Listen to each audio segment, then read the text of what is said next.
एक बार की बात है, एक गुरु का एक शिष्य ज़्यादा बोलने की आदत से परेशान था। वह जब भी किसी से मिलता था तो मिलने के बाद अपने मित्रों के सामने उस इंसान के बारे में अपना विचार देना शुरू कर देता था। उससे कोई पूछे या ना पूछे, वह अपने आसपास की लगभग हर चीज़ों के बारे में अपनी राय बता देता था। आश्रम में रहने वाले लगभग हर छात्र और शिक्षक के बारे में उसकी अपनी सकारात्मक और नकारात्मक राय थी, जिसे वह बिना सोचे समझे लोगों के सामने रख देता। जब भी आश्रम में रहने वाला कोई दूसरा छात्र अपनी समस्या लेकर उसके पास आता तो वह अपनी पूरी बात सुना देता, उसे सलाह देना शुरू कर देता। वह अक्सर अपने मित्रों से कहता रहता, तुम्हें यह काम ऐसा करना चाहिए था, वह काम ऐसा करना चाहिए था। उसको अपने आसपास के चीज़ों के बारे में जो भी आधा अधूरा ज्ञान था, उन्हें मित्र के बीच बोल बोल कर अपने ज्ञान का दिखावा करता रहता था। उसकी इन्हीं हरकतों की वजह से आश्रम का कोई भी छात्र या शिक्षक उसे गंभीरता से नहीं लेता था। अक्सर उसके साथ पढ़ने वाले छात्र उससे दूर रहने की कोशिश करते थे, क्योंकि वो हर बार उन्हें सलाह देने लगता था। कोई भी उसे अपना मित्र बनाना नहीं चाहता था, सब उससे दूर रहने ही पसंद करते थे। अक्सर आश्रम में रहने वाले कोई छात्र उसके पीठ पीछे उसकी इन आदतों की वजह से उसका मजाक बनाते थे। उस लड़के को भी पता था कि उसकी ज़्यादा बोलने की आदत की वजह से उसे कोई भी पसंद नहीं करता था। वह भी अपने इस आदत को बदलना चाहता था, लेकिन वह चाहकर भी हर बात अपनी राय देने की आदत नहीं छोड़ पा रहा था।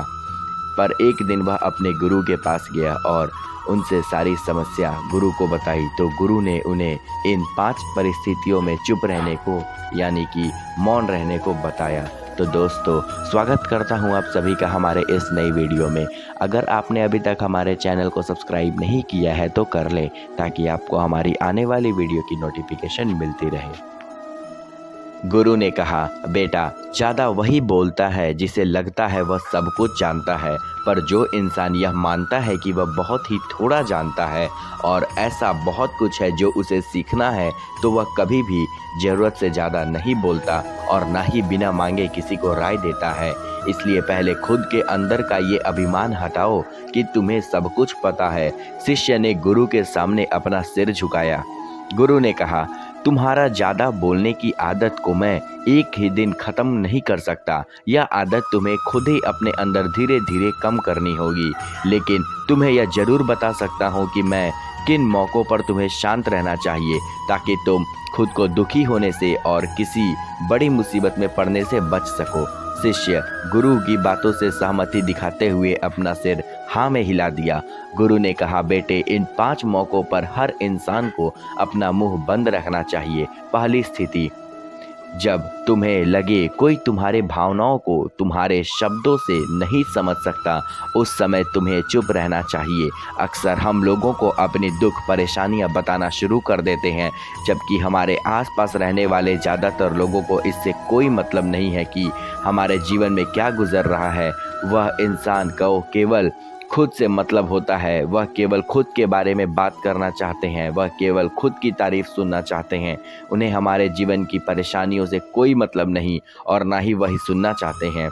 हो सकता है 1 या 2 बार वह तुम्हारी दुख भरी कहानी सुन भी ले, लेकिन उसके बाद तुमसे दूर भागना शुरू कर देंगे, क्योंकि कोई भी किसी दुखी और असहाय इंसान के साथ रहना पसंद नहीं करता है।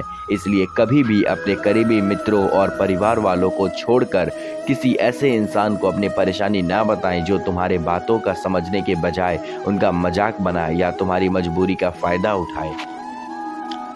दूसरी स्थिति, जब तुम्हें यह ना पता हो कि किसी विशेष मौके पर क्या बोलना है या किसी विशेष घटना के बारे में आधा अधूरा ही ज्ञान हो, तो ऐसे मौके पर तुम्हें चुप ही रहना चाहिए। ऐसा इंसान जो आधा अधूरा ज्ञान होने के बाद भी उस विषय में बात करता है, वह अक्सर ही मजाक का पात्र बनता है और कोई भी ऐसे इंसान को कभी गंभीरता से नहीं लेता। अपनी बात प्रभावशाली तरीके से वह इंसान रख सकता है जिसे उस घटना का या विषय के बारे में गहराई से जानकारी हो। इसलिए कभी भी आधी अधूरी और इधर उधर से मिलने वाली जानकारी के आधार पर लोगों से अपनी बात मनवाने की कोशिश ना करो। हालांकि दोस्तों, प्रभावशाली बातचीत करना और एक ऐसा इंसान बनना जिससे हर कोई बात करना चाहे, जिससे हर कोई सुनना चाहे, यह भी एक कला है जिसे हर इंसान सीख सकता है। आप भी सीख सकते हैं। तीसरी स्थिति, गुरु ने कहा, जब कोई इंसान तुम्हारे सामने किसी तीसरे इंसान की बुराई कर रहा हो तब ऐसी परिस्थिति में तुम्हें चुप रहना चाहिए। तुम्हें कभी भी ऐसी नकारात्मक बातचीत का हिस्सा नहीं बनना चाहिए, क्योंकि आज जो इंसान तुम्हारे सामने वाले किसी तीसरे इंसान की बुराई कर रहा हो वही कल किसी और के सामने तुम्हारी भी बुराई कर सकता है। और इस बात की ज़्यादा संभावना है कि आज तुमने अगर उसके हाँ में हाँ मिलाने के लिए तीसरे इंसान की जो बुराई की है, कल रिश्ते ठीक होने पर वो तीसरे इंसान से कहे कि तुमने उसके बारे में क्या कहा था, तब आपकी क्या ही इज्जत रह जाएगी। यह बात पे ज़रूर विचार करिए।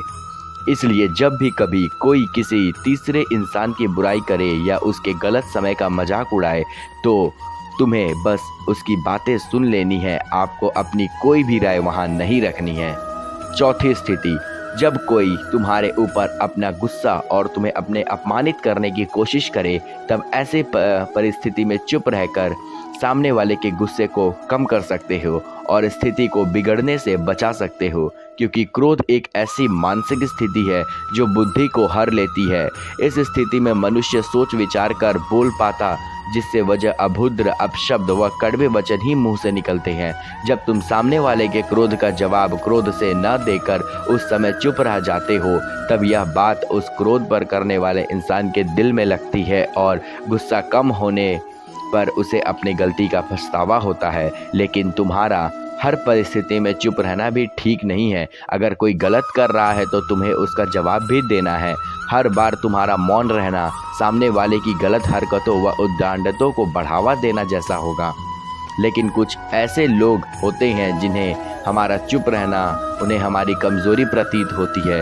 गुस्से के दौरान चुप रहने का यह तरीका केवल परिवार, सगे संबंधी और कुछ निकट मित्रों के लिए सही है, ना कि हर इंसान के लिए। अगर तुम हर जगह चुप रहने लग गए तो इसका गलत फ़ायदा उठाया जा सकता है। पांचवी स्थिति, जब कोई इंसान अपने जीवन की किसी दुख भरी घटना या परेशानी से गुजर रहा है तो तुम्हें चुप रहकर सिर्फ उसकी बातों को सुनना है। लेकिन ज़्यादातर लोग ऐसे होते हैं कि किसी के उनके सामने अपनी समस्या सुनाई तो उन्होंने समाधान देना शुरू कर दिया, जबकि कोई इंसान अपना समझकर ही हमसे अपनी परेशानी साझा कर रहा होता है, ना कि वो अपनी किसी सुझाव की उम्मीद से बता रहा होता है। बस यह चाहता है कि उसकी पूरी बात ध्यान से सुन ले। जब हम किसी के परेशानी को ध्यान से पूरा सुन लेते हैं तो उस इंसान को एक मानसिक व आत्मिक शांति मिलती है। उसे ऐसा लगता है कि चलो किसी ने तो मेरी बात को समझा। परेशानी के समय किसी इंसान को सांत्वना देने का सबसे अच्छा तरीका है कि उस इंसान की पूरी बात को ध्यान से सुन ले। जब हम लोगों को बातों बिना उन्हें बीच में रोके और बिना उन्हें सलाह दिए पूरे ध्यान से सुनते हैं तो उनकी नज़रों में हमारा सम्मान और स्नेह भाव पैदा हो जाता है। इसलिए जब कोई अपनी परेशानी आपको बताए बस उसकी बातों को ध्यान से सुन लेना, और जब तक वह तुम्हारे सलाह ना मांगे तो उन्हें किसी प्रकार की सलाह नहीं देनी चाहिए। गुरु ने कहा, मेरी बात एक हमेशा याद रखना, जब तुम कम बोलते हो लोग तुम्हारी तरफ ज़्यादा आकर्षित होते हैं कि तुम क्या हो और तुम क्या सोचते हो। शिष्य ने हाँ में सिर हिलाया। शिष्य अब गुरु की बातों को समझ जो चुका लोग था कि बुद्धिमान हैं किन-किन वह यह परिस्थितियों में जानते हैं शांत कि रहना शब्द है। हथियार की तरह होते हैं जिनसे किसी को भी बचाया जा सकता है या किसी को भी मारा जा सकता है। अब आप सोच रहे होंगे कि शब्दों से किसी को मारा कैसे जा सकता है, तो ज़रा सोचिए, ज़्यादातर आत्महत्याओं के पीछे किसका कारण होता है? किसी के पति ने कुछ कहा, किसी के पति ने कुछ कहा और उन लोगों ने आत्महत्या कर ली। ये आत्महत्या किसके कारण हुई? वो पीड़ित के मन में इतनी दुखी कर गए कि उसने मन में दुख सहना और ज़्यादातर बर्दाश्त करना नामुमकिन हो गया और इसी वजह से उन्होंने आत्महत्या कर ली। ऐसे ही आपके शब्द में किसी को नया जीवन प्रदान कर सकता है। जब कोई आदमी उदास होता है या दुखी होता है तो आपके शब्द उसमें एक नया जोश, एक नया उत्साह भर सकते हैं और एक हारा हुआ आदमी अपने जीवन में एक नई शुरुआत कर सकता है, सिर्फ शब्दों के माध्यम से, हमारी वाणी के माध्यम से।